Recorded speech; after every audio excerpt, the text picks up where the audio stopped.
Manis de votre blog le investir.fr. Nous sommes arrivés dans l'acte 2 de l'article publié la semaine dernière au sujet de que savez-vous de l'argent. Alors j'ai eu, pour être totalement transparent avec vous, un peu de difficulté à aborder ce sujet dans la mesure où j'ai grandi dans un environnement où l'argent était considéré comme tabou. C'est la raison pour laquelle j'ai décidé dans cet acte 2 de ce sujet de vous parler de l'argent au travers de trois petites histoires, trois expériences que j'ai vécues dans ma vie. Je m'en vais de suite vous parler de la première expérience que j'ai eue avec l'argent. C'est pas la première, mais voilà. Celle-ci s'est passée il y a de cela quelques années, alors que je terminais ma formation d'ingénieur. Donc j'étais en stage de fin d'études, comme il est de tradition, les élèves des écoles d'ingénieurs effectuent un stage de 6 mois pour valider leur cursus. Donc ça faisait 4 mois que j'étais en stage lorsque j'ai reçu un coup de fil du responsable des ressources humaines qui me faisait savoir que le responsable, le PDG de la boîte, souhaitait me rencontrer. Donc effectivement, je me suis rendu à ce rendez-vous. J'ai été accueilli par ce dernier au bas de la porte, je m'en rappelle encore. C'est vrai que j'étais assez impressionné, assez intimidé de cette rencontre et j'étais aussi très intrigué par le fait voilà, d'être convoqué dans le bureau du super PDG. Donc l'histoire est assez simple, il me fait asseoir dans son bureau. Tout de suite, il vante mes mérites, à savoir, il me fait savoir à quel point mes résultats sont appréciés de l'ensemble de l'équipe, ma personnalité et voilà, et le rendu de mon activité. Il ouvre son tiroir, il sort un document qu'il pose devant moi et prend son stylo par la même occasion, bam, le dépose sur le même document. Il me demande de prendre connaissance du document. Alors, je récupère tout de suite le document. Avant d'aller plus loin, je vois là tout de suite sur le document, il est écrit contrat de travail. Je dis, waouh, les mecs, ils veulent m'embaucher. Super. Donc, je commence à parcourir le document. Pendant que je le faisais, effectivement, il continue à vanter mes qualités professionnelles et humaines. Et au bout d'un temps, il me demande si je suis d'accord de signer ce contrat pour poursuivre l'aventure au sein de l'entreprise. C'est vrai que d'entrée de jeu, j'étais assez ému et honoré de cette proposition, mais j'ai décidé de garder la tête très froide. Et j'ai demandé à ce dernier un délai pour pouvoir décider voilà, de la conduite à tenir, pour décider si j'allais signer ou pas ce contrat. Évidemment, chose qu'il a acceptée. De toutes les façons, je ne l'aurais pas signé d'entrée de jeu. Il faut quand même prendre du temps pour signer ce type d'engagement. Donc je suis sorti de ce bureau assez ému, super bonne journée. Il fallait que je prenne une décision. Je décide pour ce faire de faire appel à deux personnes de profils totalement différents. Je vais vous expliquer.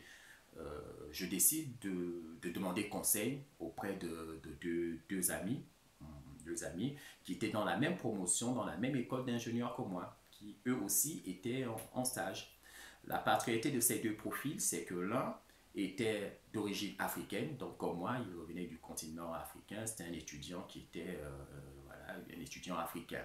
L'autre était un Français, donc qui lui avait grandi en France avec tout ce que ça impose comme particularité culturelle.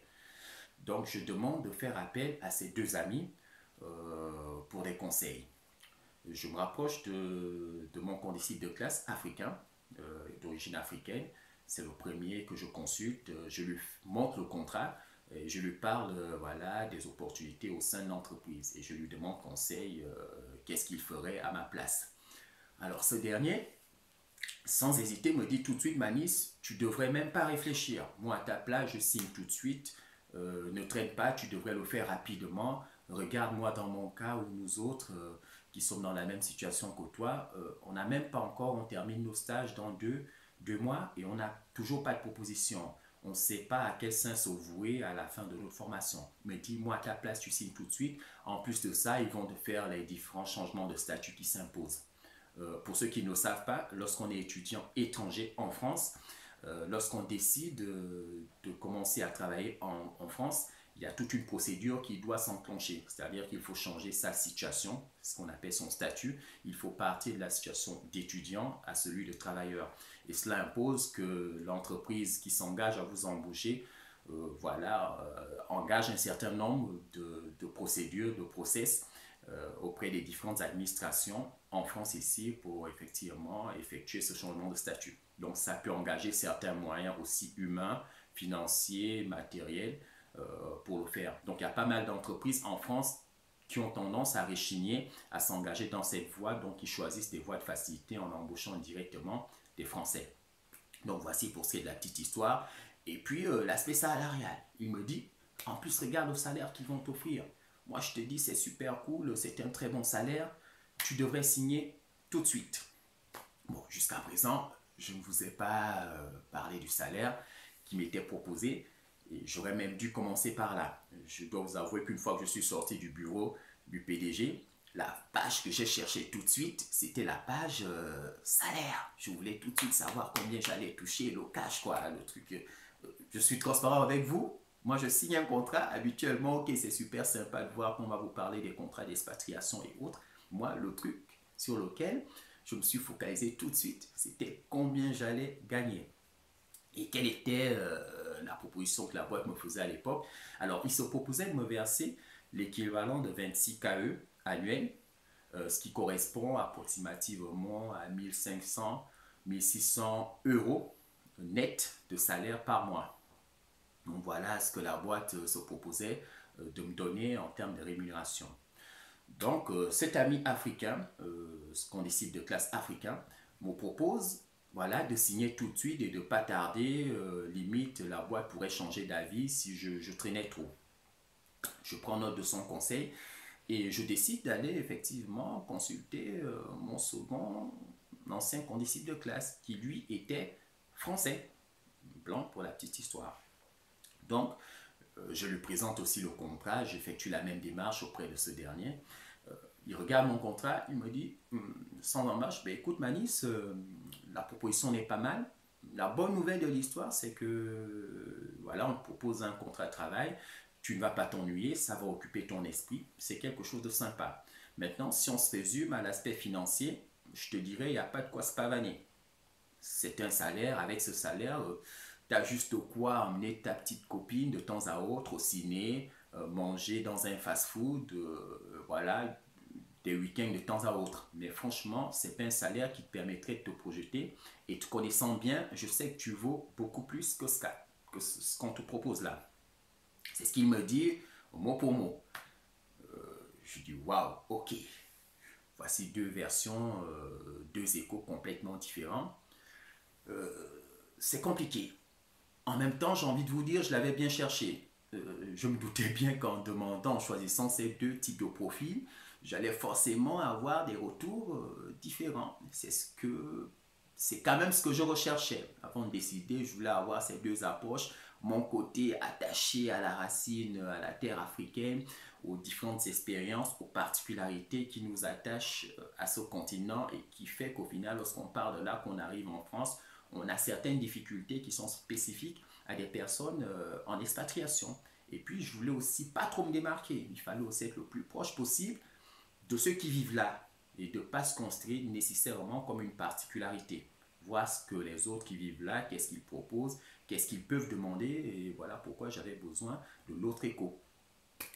Donc, c'est muni de ces deux retours que je me suis pointé au bureau de mon PDG vendredi. Vendredi, je m'en rappelle, parce que pour la petite histoire, la proposition m'avait été faite un mercredi. Et voilà, vendredi, je me suis rendu au bureau du PDG. Il m'a accueilli comme d'habitude, avec un petit sourire. Et puis, tout de suite, il me dit, mais tiens, Manis, tu t'es décidé finalement assez rapidement. Je lui dis, ouais, effectivement, vous avez été rapide, direct. Je me suis dit à mon tour qu'il était nécessaire d'avoir la même rapidité, la même promptitude pour répondre à votre offre. Il me demande de m'asseoir, je prends place. Et tout de suite, je lui dis que je suis assez concerné, assez ravi qu'il m'ait fait cette proposition d'embauche, mais que j'étais dans l'obligation de la refuser. Le mec, tout de suite, il a eu un visage décomposé. Il me prend le contrat. Il me dit, Manis, c'est quoi le souci? Il parcourt le contrat, il me demande, C'est quoi le problème? Je pensais que tu étais à l'aise au sein de notre groupe. Qu'est-ce qui te dérange dans le contrat? Voilà, c'est quoi le truc? Qu'est-ce qui ne va pas? Et là, je lui dis non, ne vous inquiétez pas, j'ai lu les trois quarts des articles du contrat. Tous me conviennent à l'exception d'un point, d'un article. Il me dit lequel? J'ai dit le salaire. Il me dit le salaire? Si c'est que ça, c'est rien. C'est quoi le souci avec le salaire? Je pensais que tu avais un problème plus grave que le salaire. Si ce n'est que le salaire, c'est une petite histoire. Il a élaboré un petit sourire en me disant, moi j'avais peur, je me disais, c'est quoi le souci? Tu te sens pas à l'aise au sein du groupe? Qu'est-ce qui fait qu'au final, tu refuses notre proposition d'embauche? Si c'est unique le salaire, il n'y a pas de souci, on va trouver un terrain d'entente. T'inquiète. C'est ce qu'il me dit. Effectivement, le terrain d'entente, nous l'avons trouvé. J'ai demandé à ce qu'on me paye 31 KE annuel, ce qui correspondait une fois de plus à un salaire de 2100-2000 euros net par mois. Donc, je vous laisse faire le calcul. Donc, je suis passé d'une proposition salariale d'un salaire de 1600 euros net à 2100 euros net par mois. Donc, ils ont validé. Sans discussion, ils l'ont validé tout de suite. Le contrat a été refait dans la foulée. Bam, j'avais mes 31 KE. Et je pense, comme beaucoup d'entre vous, j'ai eu un petit pincement au cœur sur le coup. Je me suis dit, waouh, est-ce que tu n'aurais pas mieux fait de demander un peu plus?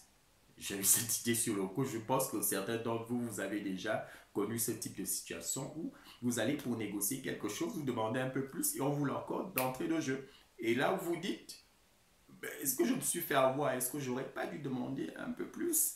Voilà, j'avais ce dilemme, mais bon, l'affaire était bouclée, j'avais eu ce que je voulais. Donc, fin des haricots.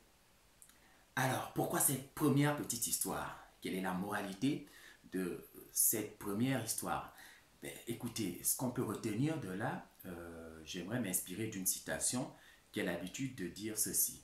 Si vous pensez que vous pouvez faire une chose, c'est que vous en êtes capable.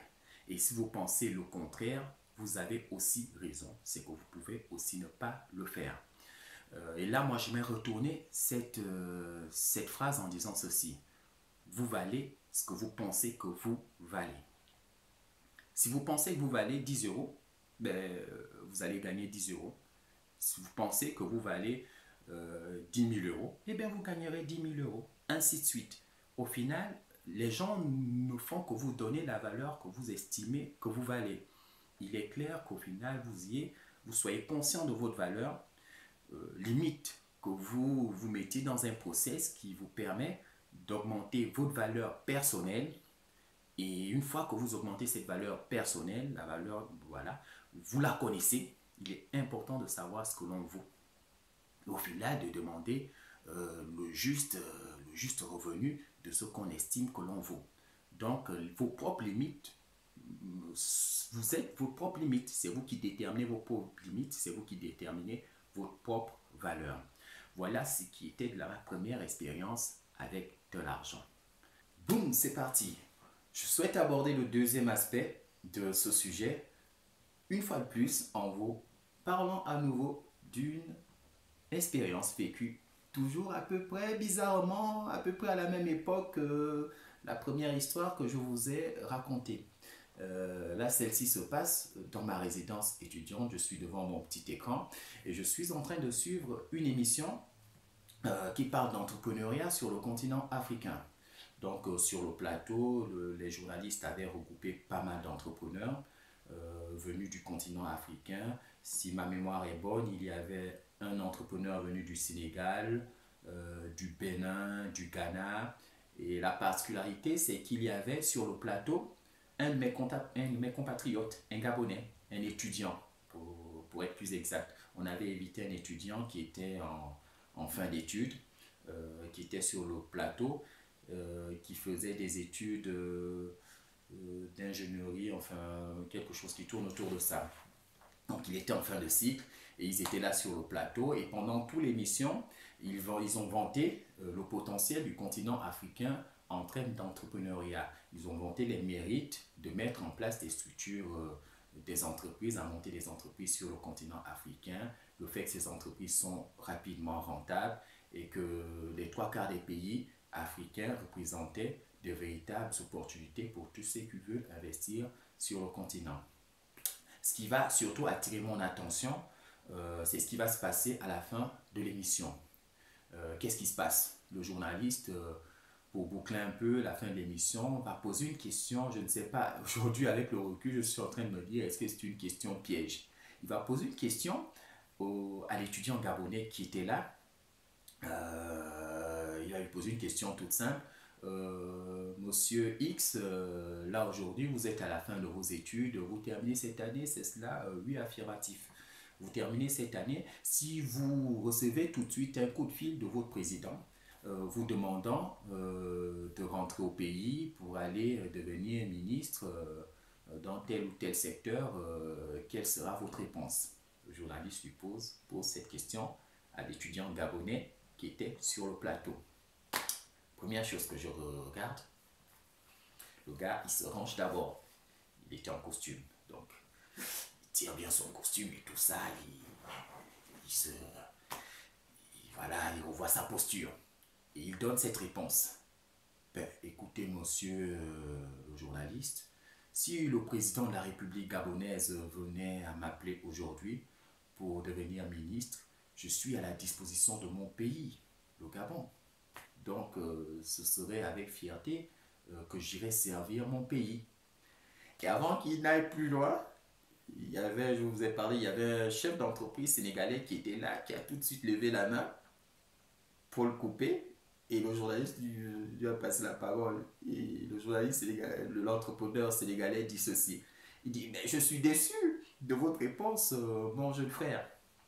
Nous venons de passer plus de 2 heures à expliquer le potentiel du continent africain en termes d'entrepreneuriat et qu'il est nécessaire que les Africains et toutes les personnes qui souhaitent, d'ailleurs, il n'y a pas que les Africains, pour la petite histoire, il n'y a pas que les Africains qui investissent sur le continent africain. Moi, je connais beaucoup de personnes qui ne sont pas du tout africaines, mais qui investissent sur le continent.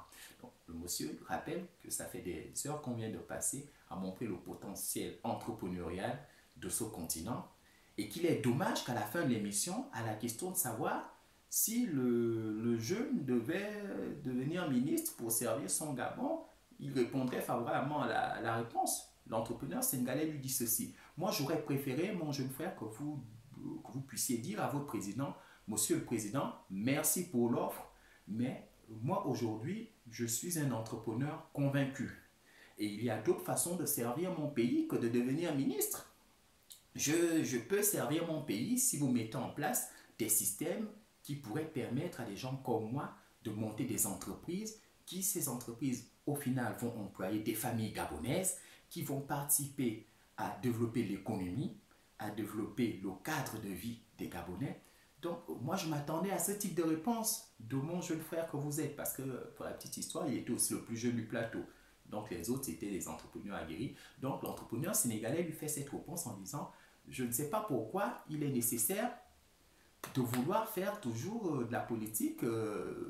C'est quoi cette manie? Ce que l'entrepreneur sénégalais ne savait pas, c'est que, et là aussi sur le coup, ça m'a fait tilter. Une fois de plus, je vais revenir à ceux qui me connaissent cette histoire. Ceux qui me connaissent très bien savent que je l'ai déjà raconté plus d'une fois. Parce qu'il faut dire que c'est une histoire à l'époque qui a fait tic dans ma tête et qui m'a choqué. Et je me suis aussi posé la question de savoir, et en effet, l'entrepreneur d'origine sénégalaise avait totalement raison. Pourquoi cette réponse? Pourquoi toujours vouloir aller servir? Servir le pays, ça veut dire faire de la politique, devenir ministre, directeur de cabinet. Enfin, pourquoi faut-il toujours ce fameux gros poste ministériel? C'est ça, servir le pays? Servir le pays peut aussi passer par la création d'entreprises, par 10 000 initiatives sur le terrain. Servir son pays, c'est pas faire de la politique, c'est pas que devenir ministre. Mais ce que l'entrepreneur sénégalais, moi je comprends sur le coup, il n'a pas grandi au Gabon. C'est pour ça que je vous ai dit tout à l'heure à quel point l'environnement dans lequel on grandit est déterminant dans les choix que l'on fait. Moi j'ai grandi au Gabon et je dois vous l'avouer qu'au Gabon, en tout cas de l'expérience que j'ai moi, c'est peut-être pas l'expérience de l'ensemble des Gabonais, je vais laisser un bémol, l'expérience que moi j'ai, c'est qu'effectivement j'ai grandi aussi dans un environnement où on associait le riche L'homme riche était celui qui était ministre, qui était conseiller de tel ministre, de tel président, qui avait un poste politique. On avait limite l'impression que les gens faisaient des études, pas pour exercer. On faisait des études pour que le système puisse nous remarquer. Au final, qu'on puisse nous nommer à un poste ministériel. C'est-à-dire qu'effectivement, même si on n'avait jamais exercé, même si on n'avait jamais prouvé des compétences particulières dans le secteur dans lequel on avait fait des études, mais avoir un poste ministériel était local. On assimilait l'homme riche au ministre, au député, au sénateur. Vous voyez, tous ces postes-là, on a grandi, pour beaucoup d'entre nous, dans ce monde, dans ce cocon, où politique égale beaucoup d'argent. Je pense que peut-être que si on avait grandi dans un autre environnement où on avait eu des modèles, des entrepreneurs, des chefs d'entreprise qui avaient beaucoup d'argent. Parce qu'au final, je ramène ça à l'argent. Pourquoi? Parce que je me doute bien que derrière tous ces choix de vouloir devenir ministre, sénateur ou tout ça, il y a une volonté inconsciente d'avoir de l'argent. Je peux me gourer, mais j'ai bien l'impression que derrière cette volonté, il y a la forte volonté de satisfaire un besoin d'argent. Donc du coup, si on avait grandi dans des environnements où on vantait le mérite de l'entrepreneuriat, on avait des modèles, des chefs d'entreprise, des gens qui montaient leur structure, peut-être qu'on a beaucoup plus tendance à se détourner de la politique et peut-être à s'intéresser un peu plus à l'entrepreneuriat. Donc, je comprends peut-être que dans le modèle sénégalais, je sais qu'il y a pas mal d'entrepreneurs sénégalais, voire de l'Afrique de l'Ouest, le modèle entrepreneurial peut-être est beaucoup plus actif dans ces pays que dans d'autres. Donc pour le cas, je comprends une fois de plus la réponse sans pour autant la partager. Je comprends. Au final, le jeune étudiant gabonais qui était sur le plateau répondait à une culture, il répondait à ce qui est ancré en lui, le cas dans lequel il a vécu, ce qui a influencé certainement sa vision de réussite. Il était sur un plateau où on parlait d'entrepreneuriat, mais au final, son intention derrière était politique. Vous voyez, malheureusement, c'est un peu le cas effectivement dans beaucoup de pays africains. Dans ce cas, on peut éventuellement retrouver des gens qui vont dans l'entrepreneuriat et rapidement bifurquent dans la politique.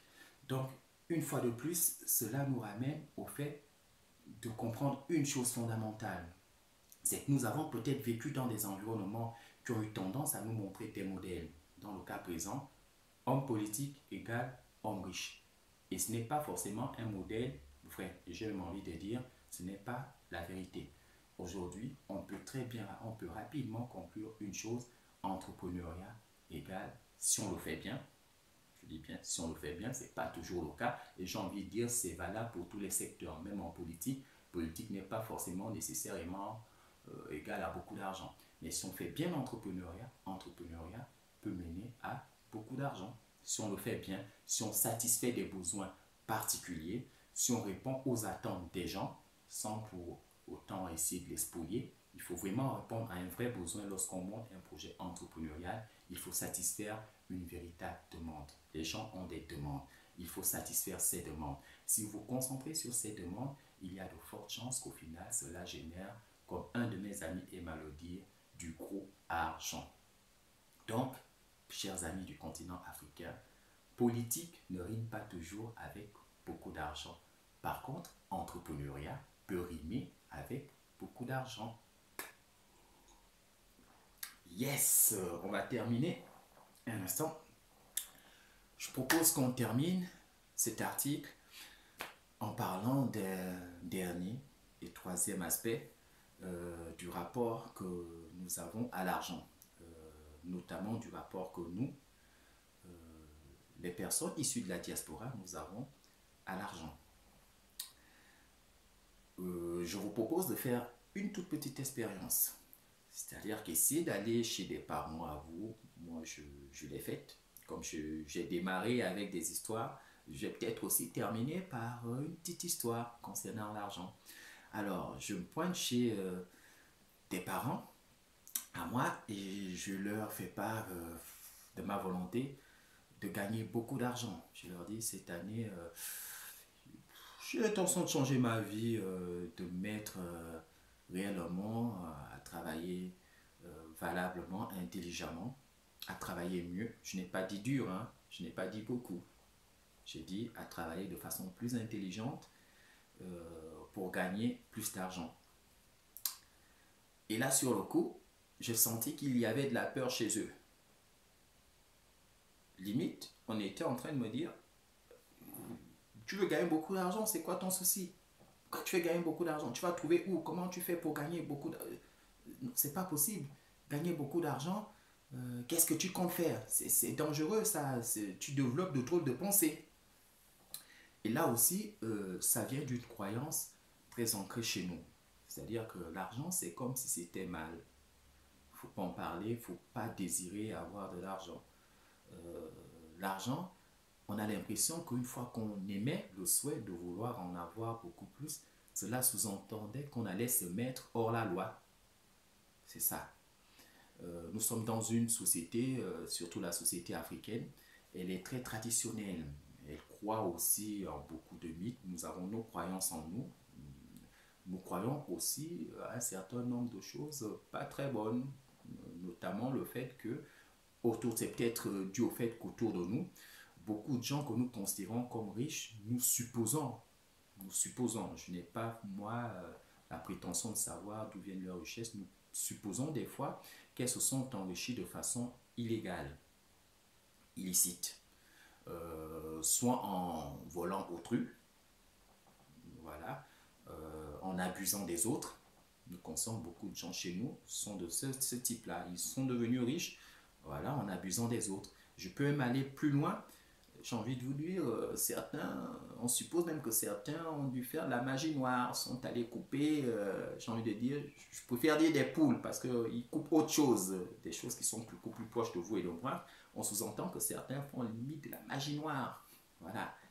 Une fois qu'on dit qu'on veut être riche, allez, tout le monde prend peur dans la maison, allez cacher les enfants. Il va sacrifier des enfants dans la maison, il faut les cacher, cacher vos enfants. Il va sacrifier vos enfants. Vous pouvez avoir ce type de réaction. Les gens, ils pensent tout de suite que vous allez vous écarter du droit chemin parce que vous avez fait le choix de gagner beaucoup d'argent. Une fois de plus, beaucoup d'argent, ça ne veut rien dire, c'est très relatif. Beaucoup d'argent d'un individu à un autre, c'est une notion très variable. Mais c'est vous dire aussi qu'on a ce type de réaction chez nous. Donc, il ne faut pas dire on aime l'argent. Il ne faut pas dire qu'on veut gagner, on a des ambitions pour gagner beaucoup d'argent. Parce que derrière le fait d'avoir de l'ambition de gagner beaucoup d'argent, on sous-entend là derrière qu'on a une volonté d'abuser de l'autre, de s'écarter du droit chemin, donc de procéder à des actes répréhensibles par la société, par la loi. Et une fois de plus, c'est le résultat peut-être de l'influence, de l'environnement dans lequel nous avons grandi. Ça aussi, c'est une fausse idée. Si les gens travaillaient de façon intelligente, si les gens côtoyaient des entrepreneurs, des investisseurs, qu'ils côtoyaient des gens qui sont devenus riches ou tout simplement qui ont réussi à satisfaire leurs besoins au quotidien par des pratiques saines. Et j'insiste toujours, vu que nous sommes sur un blog qui parle d'entrepreneuriat, aujourd'hui on peut monter un business qui part d'une simple activité avec 100, je vais parler en CFA pour ceux qui sont sur le continent africain, on peut avec 100, 200 000 francs CFA monter un petit business et se retrouver au bout de 2, 3, 4 ans à gérer 5, 6, 7 millions de francs CFA et beaucoup plus. Des exemples, il y en a sur le continent africain. Il y a des gens qui sont partis de très peu et qui n'ont pas eu besoin d'aller couper des poules, des chèvres ou je ne sais encore quoi d'autre la nuit à un carrefour ou faire des pratiques douteuses, qui ont tout simplement travaillé, qui ont proposé des choses, qui ont répondu à des besoins. Notre société, et pire encore la société africaine, a des besoins. Des gens ont des besoins. Et si vous répondez à ces besoins, en retour, vous êtes assuré de vous enrichir. Donc concentrez-vous autour de vous, regardez autour de vous quels sont les manques, quelles sont les choses qui pourraient améliorer le quotidien de votre voisin, de votre communauté. Essayez de satisfaire, de répondre à ces demandes. Vous allez voir qu'en retour, ce qui se passe, c'est qu'on a de l'argent qui rentre. Concentrez-vous sur les demandes. Concentrez-vous sur les besoins, ce que vous pouvez faire pour les autres. Ne vous concentrez pas nécessairement, ne pensez pas spécialement argent. Concentrez-vous sur la nécessité de répondre aux besoins de votre communauté. Je souhaite terminer vraiment cet article en vous disant, comme je l'ai écrit, l'argent au final est une énergie. Moi, je l'aperçois comme telle. Je ne vous recommande pas de faire une fixation particulière sur l'argent, mais il faut pouvoir en parler de façon libérée. Arrêtons de penser que l'argent est un sujet tabou. Le seul moyen de le banaliser est aussi d'en parler. Je ne vous dis pas d'en parler avec n'importe qui à tout bout de champ, mais au sein de votre communauté, au sein de votre famille, éventuellement avec vos enfants, s'ils sont prêts, avec votre compagne, avec vos parents, vos proches, en somme, vous pouvez parler d'argent. Parler librement d'argent permet aussi au final de comprendre que cet élément à la base n'est rien d'autre qu'un moyen qui a été inventé, qui a été mis en place pour permettre aux individus de changer. Même si aujourd'hui certains en disposent beaucoup plus que d'autres, mais à la base ce n'est rien d'autre qu'un moyen qui a été mis en place pour échanger, à la différence de ce qu'on faisait par le passé qui était le troc. Aujourd'hui, nous avons l'argent pour échanger des biens, des services, des compétences. Ramenons l'argent à cette simple fonctionnalité. Quant à ceux qui veulent en gagner beaucoup plus, si j'aurais un conseil à vous donner, c'est ne faites pas une fixation sur l'argent.